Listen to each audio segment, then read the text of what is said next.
Bonjour mes amis, bienvenue pour cette nouvelle vidéo. Alors cette vidéo aujourd'hui je vais la cataloguer dans une sortie astrale, d'accord? Donc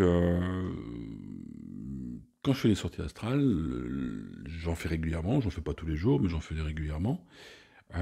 C'est toujours initiatique, on va dire, c'est toujours pour me montrer quelque chose.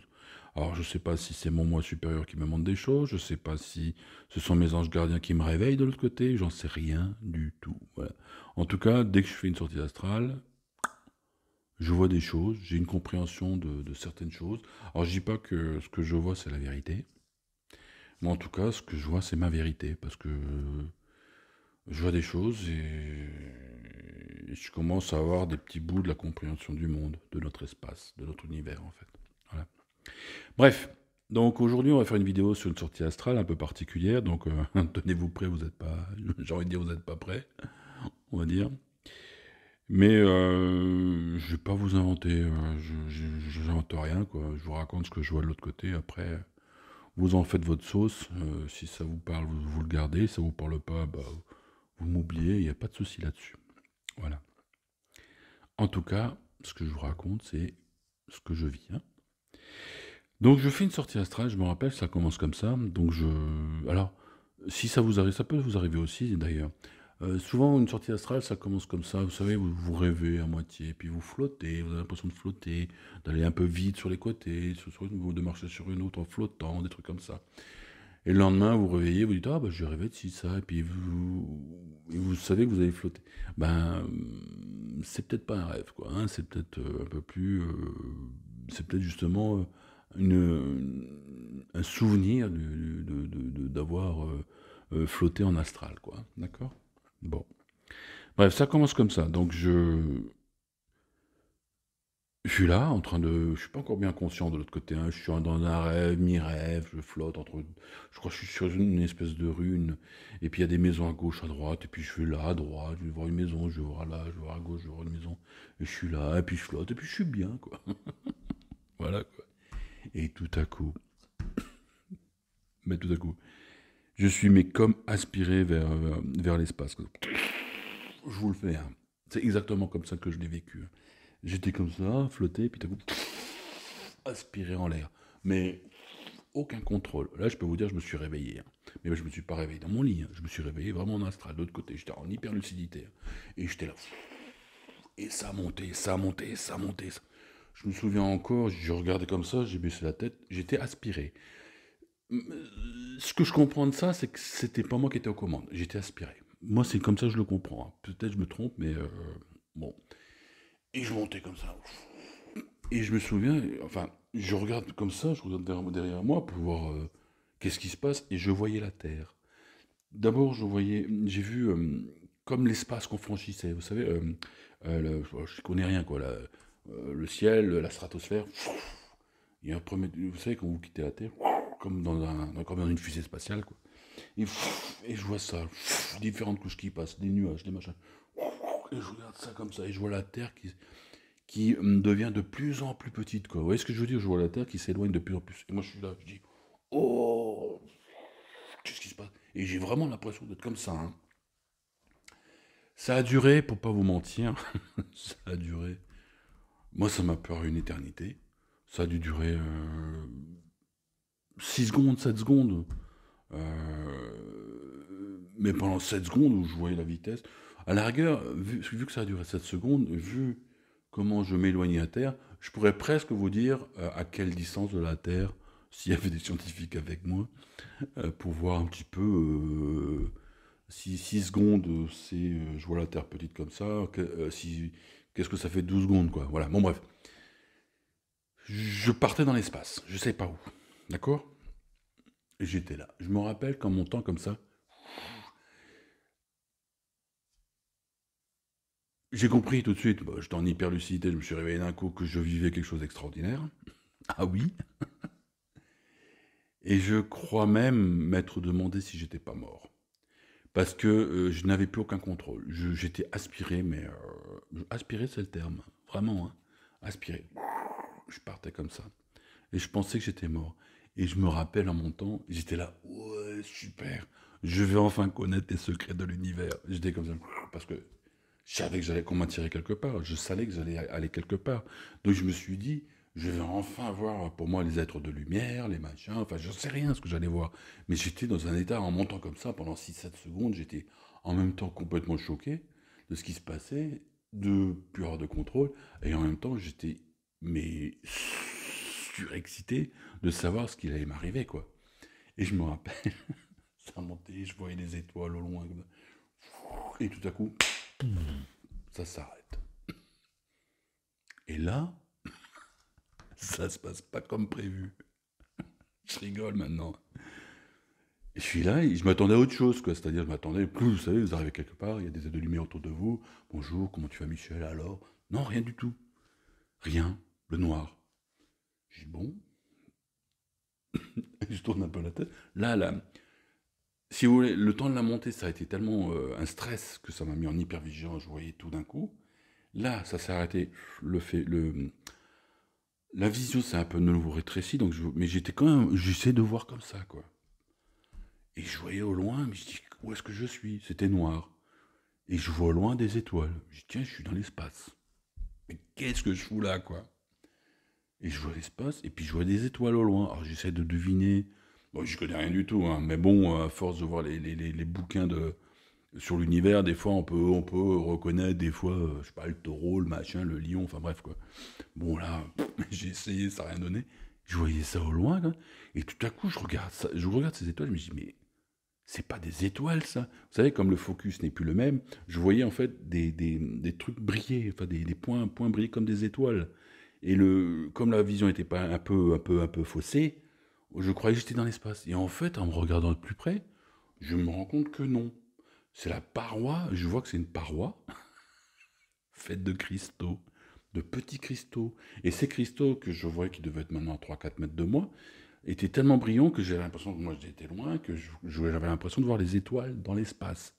Et en fait non, je prends conscience que c'est une paroi. Et que ce que je prenais pour des étoiles, ce sont des cristaux qui sont imbriqués dedans. Mon intuition, à ce moment-là, si je suis dans un vaisseau spatial. Ah ouais, bon, je vous ai dit, hein, vous n'êtes pas prêts. Hein. Moi non plus, j'étais pas prêt. Hein. L'impression que j'ai eue, c'est que je me suis dit, je suis dans un vaisseau spatial. Fait, ou alors sur une planète, mais ça m'étonnerait. J'avais l'impression vraiment d'être dans l'espace, de flotter. Hein.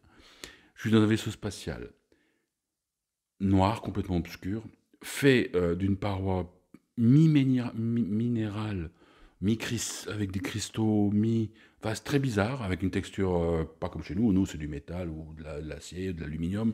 Là, c'était quelque chose d'organique ou mi-minéral, ou avec des cristaux dans les parois, voilà, un truc comme ça. Je sais pas, une grotte, j'en sais rien, voilà. Et je vois ça, je dis, mais qu'est-ce que je fais là et je suis où, quoi? Et derrière tout ça, attends, on continue, hein, j'entends, vous allez me prendre pour un taré, mais c'est pas grave, moi je vous le balance tout. Hein. J'entends une musique de Wagner.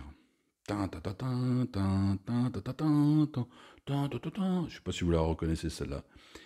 Et j'entends là encore là-dessus. Mais une musique de Wagner, pas, vous savez, quand vous allez voir un concert ou au cinéma ou à la télé ou en direct, vous sentez la passion de l'orchestre qui chante. Et puis, mais là, c'était vraiment un peu comme une cassette qu'on passe. C'était juste un bruit de fond, quoi. Vous voyez ce que je veux dire? C'était pas.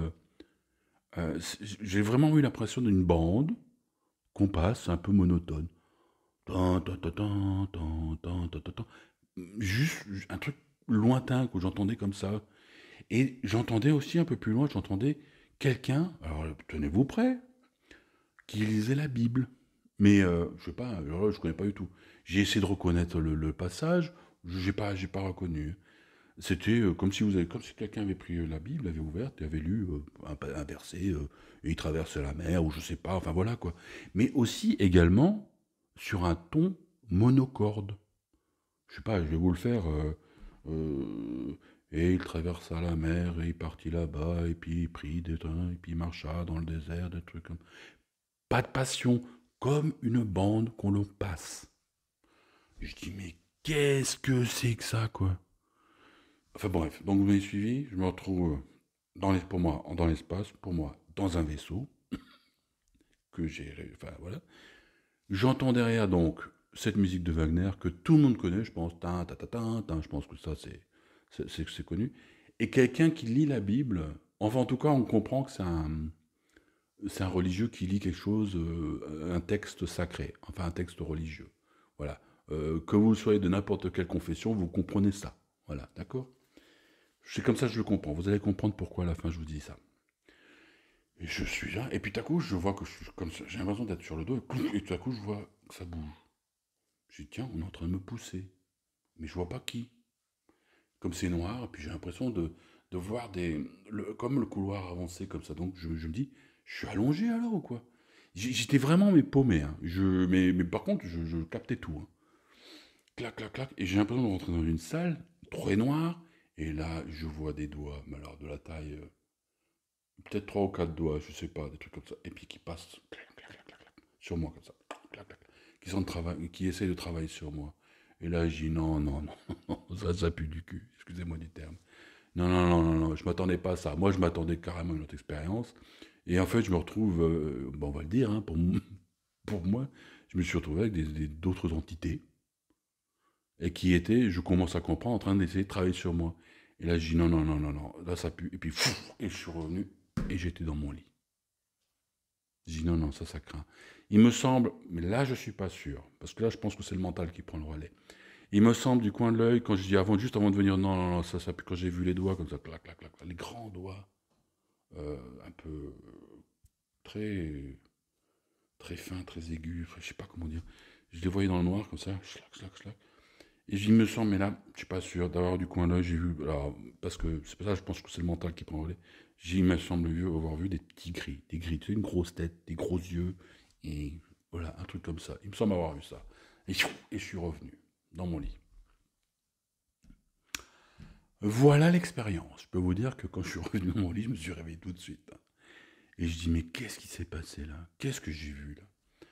Bon, on va résumer. Et je vais vous dire mon explication. Peut-être que vous en avez d'autres. En tout cas, ma compréhension des choses, c'est que j'ai fait une sortie astrale. Ok? Je me baladais, je sais pas, et j'étais aspiré. Donc j'ai vécu ce qu'on appelle une abduction. Quand vous êtes pris par les extraterrestres, vous vivez ce qu'on appelle une abduction. À l'heure actuelle, je ne sais toujours pas si seul mon corps astral a été aspiré ou si mon corps tout entier n'était plus dans la maison. Incapable de vous le dire, ça. D'accord? En tout cas, j'ai vécu une abduction en pleine conscience. Quand je suis arrivé, et donc, pour moi, c'est un vaisseau ou quelque chose qui se trouve dans l'espace. C'est pas une planète. J'ai pas vraiment pas senti ça comme ça. Hein. J'ai plutôt senti quelque chose qui flottait dans l'espace. Hein, d'accord? Et ça devait être colossal. Hein, ça devait être grand. Hein. Le fait d'entendre du Wagner et un verset de la Bible, vous savez comment j'ai compris ça après? Et ça m'a fait froid dans le dos. Je vous explique. Changeons les rôles. Vous et moi, nous sommes des explorateurs au début du siècle. Okay, on va par exemple dans la savane, qu'on ne connaît pas, répertorier les animaux qu'on ne connaît pas, et on tombe sur un énorme gorille gris. Je ne connais pas non plus, mais bon, j'invente, j'en sais rien, peut-être ça n'existe pas. Bref, qu'est-ce qu'on fait à cette époque-là, nous? Bon, on va le capturer pour l'étudier. Et que fait-on quand on capture le gorille pour le mettre en confiance? Eh bien, on va le mettre dans un enclos avec des arbres qu'il connaît, avec des sons de la savane qu'il connaît, afin qu'il ait moins peur, qu'il soit plus en confiance, afin qu'on puisse l'étudier. Vous avez compris où je veux en venir là? Ça veut dire que moi, après la réflexion que je me suis fait, après en revenant, en comprenant la situation, c'est qu'ils ont mis des éléments sonores pour me mettre en confiance, pour pouvoir m'étudier. Ça veut dire une chose, ça veut dire quoi en plus ça? Ça veut dire que nous avons, si je prends la même expérience par rapport à nous, à ce gorille, dans la jungle, bah, ça veut dire que nous sommes des êtres évolués par rapport à une race très primitive. Bah, vous comprenez où je veux en venir là? Ça veut dire que je me suis retrouvé gorille là, face à une race hyper évoluée. Voilà. faut que vous compreniez ça, hein. Ça veut dire que ce que j'ai compris, c'est que, en tout cas, on m'en a montré une, mais pourquoi il n'y en a que qu'une, quoi. En tout cas, nous avons affaire à des races qui sont beaucoup, beaucoup, beaucoup plus évoluées que nous et qui nous considèrent comme des animaux, comme du bétail, comme quelque chose à étudier. Voilà. Donc, reprenez conscience de la place que nous occupons dans l'univers, d'accord? La deuxième chose encore que j'ai compris, j'étais en astral quand ça s'est passé. Ça veut dire que si ces entités-là vivent sur ce plan-là, ou alors sont capables d'interférer sur ce plan-là. C'est quand même dingue, quoi. Je sais pas comment, mais eux, ils m'ont capté dans l'astral et ils m'ont chopé dans l'astral. Donc je n'ai pas d'explication, moi je suis pas un scientifique, hein, et puis je suis pas un grand érudit non plus, quoi. Je vous dis juste que je vis. Donc nous avons affaire à des entités supérieures qui vivent sur d'autres plans. Peut-être sur le plan physique, mais qui savent vivre complètement sur le plan non physique, je sais pas comment dire, astral en tout cas. Voilà, ok. Voilà, c'était la petite expérience de sortie de cette soirée-là qui a été encore une fois riche d'informations. Bon, il y en a qui vont me dire oh, soyez les tarés. C'est pas grave, je m'en fous. Voilà. Je vis des choses, je pense, parfois exceptionnelles, et j'ai à cœur de vous les faire, de vous les partager, afin que parce que depuis que j'ai vécu ça, moi avant qu'on disait, qu'on me parlait de martiens, de machins, un truc comme ça, j'y crois, enfin, je pense pas qu'on soit seul, mais bon, c'est une conviction personnelle, quoi. Je suis toujours le premier à dire, tant que je ne l'ai pas vécu, j'y crois pas. Et je l'ai vécu. Voilà. Donc, c'est quelque chose qui existe. Et ça permet aussi de se resituer dans l'univers, c'est que nous ne sommes pas au sommet de la chaîne alimentaire. Voilà. Donc, nous avons affaire à des entités qui sont capables de vous chasser, quoi. Qui nous prennent pour du bétail, peut-être. Vous voyez ce que je veux dire? Donc voilà. Et comment, par contre, il y a aussi une réflexion, et ça c'est marrant, là je fais encore une petite aparté dans cette vidéo. Parce que il y a des récits de personnes qui vivent l'abduction comme un cauchemar, comme horrible, quoi. Parce que moi, ils commençaient à essayer je pense, de m'analyser. Et quand j'ai compris que ça puait du cul, comme on dit, quoi, je suis revenu, quoi.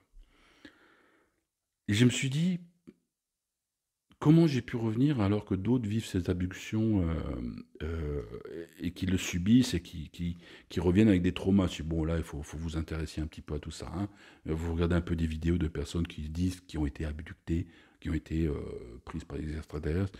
Elles disent qu'elles ont subi des opérations, des machins, des trucs, ça a été douloureux. Puis voilà, bon, donc quand on leur fait passer après une séance d'hypnose, elles revivent tout ça comme un cauchemar, quoi, hein, d'accord? Or, moi, je l'ai vécu dès le départ en pleine conscience. Mais comment j'ai réussi à m'en échapper? Alors, c'est là que, pour ceux qui travaillent comme moi, qui sont un petit peu thérapeutes, enfin voilà, il n'y a pas de hasard dans la vie. Peu de temps après, je crois une semaine après, je vois une autre vidéo. Ou avant, non après. Je vois une vidéo, parce que je m'interrogeais là-dessus, je dis, comment j'ai pu m'échapper de ça? Comment j'ai pu, sans subir, comment j'ai pu leur échapper? Et j'ai vu une vidéo, je suis incapable de vous la redonner, hein. Essayer de faire des recherches. Ça vient d'Amérique. Donc c'était traduit en... Moi je comprends rien en l'anglais. C'est traduit en français. En fait, en gros, c'était des reportages sur des personnes qui étaient abductées. Et il semblerait, mais ça ne se dit pas, mais je vous le dis maintenant, que ceux qui ont la foi, quand ils se retrouvent dans cet état-là et qui prient Jésus, ou Marie, ou Saint-Michel, ils sont relâchés. Alors pour ceux qui ont d'autres religions, des musulmans, n'importe quoi, commencez pas à dire ouais celui-là, voilà quoi. Je vous dis juste ce que j'ai vu sur internet, voilà. Et je me dis, moi j'arrête pas de prier. Peut-être que le fait de me mettre sous la protection excusez-moi de vous dire, moi c'est ma confession, hein, de Jésus, de Saint-Michel, tout ça, me donne, on va dire, me permettre, comme j'ai cette foi-là, comme je me suis sous cette protection, c'est comme si j'avais un totem d'immunité. Voilà, excusez-moi de vous dire ça comme ça, quoi. Et je pense que je l'ai affirmé, je l'ai dit, j'ai commencé à prier, et je suis revenu. Je pense qu'il y a un truc comme ça, voilà. Alors ça veut dire aussi, si ça c'est vrai, parce que, bon là on va plus loin, là c'est plutôt de la croyance, hein. Ça voudrait dire que